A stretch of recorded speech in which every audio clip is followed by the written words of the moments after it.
Well, one of my orders from eBay came in today, and I thought I'd do a quick video about it.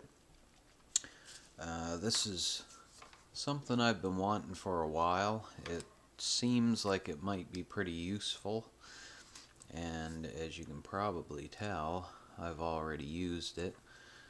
And this is just a desoldering iron.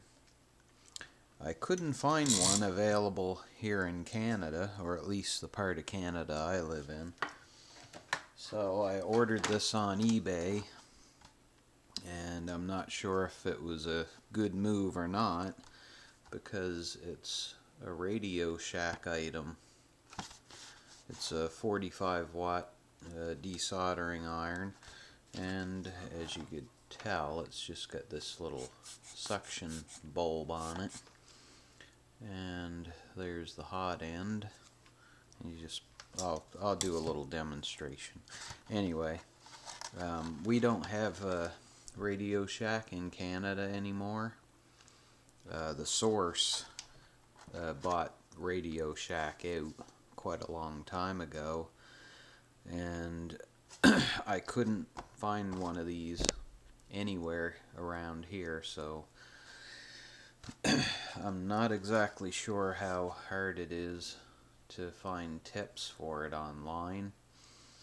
I have looked on eBay, and I think there was one seller selling these tips, so it could be a little tricky to find those.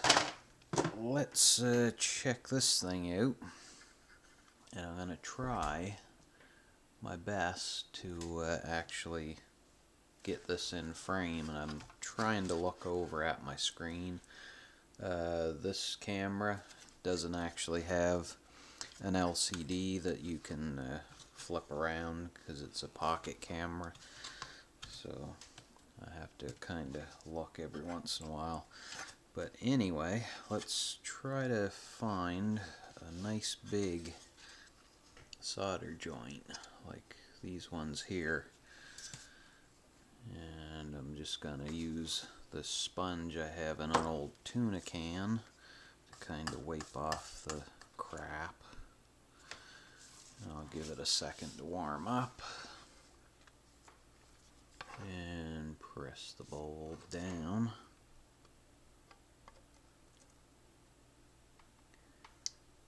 And there it goes. And that's pretty much desoldered.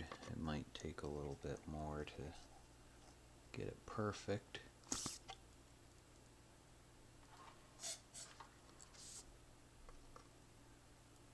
And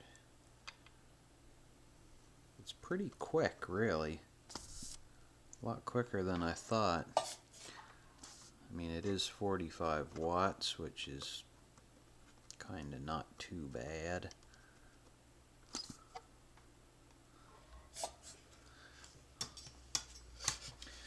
And I have a screwdriver here because sometimes those get stuck, but that one didn't. It popped right out. So it's pretty handy. And let's desolder this thing. I think that's a relay. So just stick that over the end. And it doesn't take very long for it to heat up the solder joint. I just wiggle it around a little bit to loosen up the lead.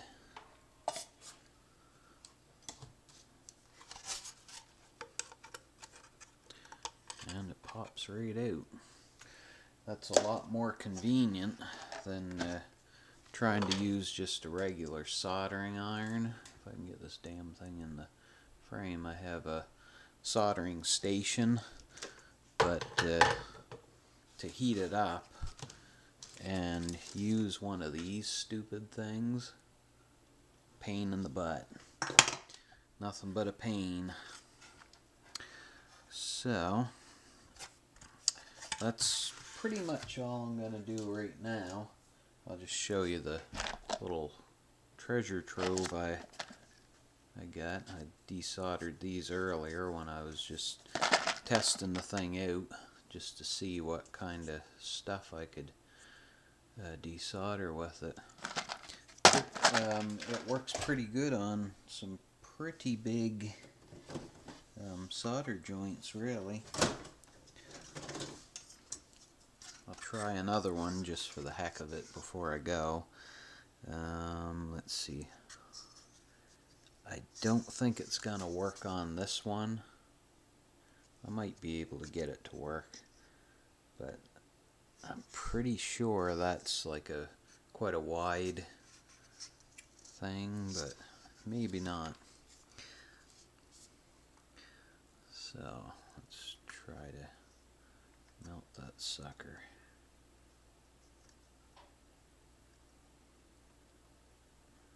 Takes quite a lot of heat to melt these big blobs of solder. Plus that's a heat sink too, so yeah, I don't think it's gonna do that. Might be able to come in from the side.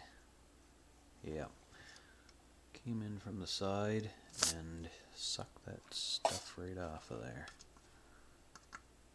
So it's actually still usable on some of these bigger solder joints.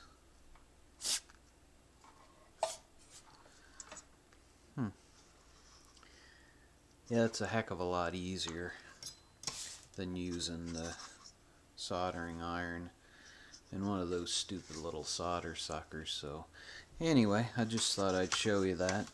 And if you're in the US and you don't know about these little desoldering irons, I guess they're only 11 bucks at Radio Shack. I think that's a pretty darn good deal.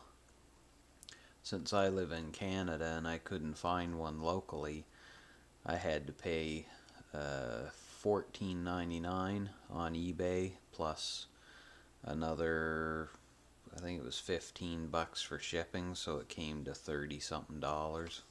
But I think it's well worth it as long as I can get replacement tips. So anyway, I'm going to play around with this thing a little bit longer, and I'll talk to you guys later. If you have a comment, leave it. If you feel like it, give the video a thumbs up, and check out the channel and all that stuff. So I'll talk to you later. Bye.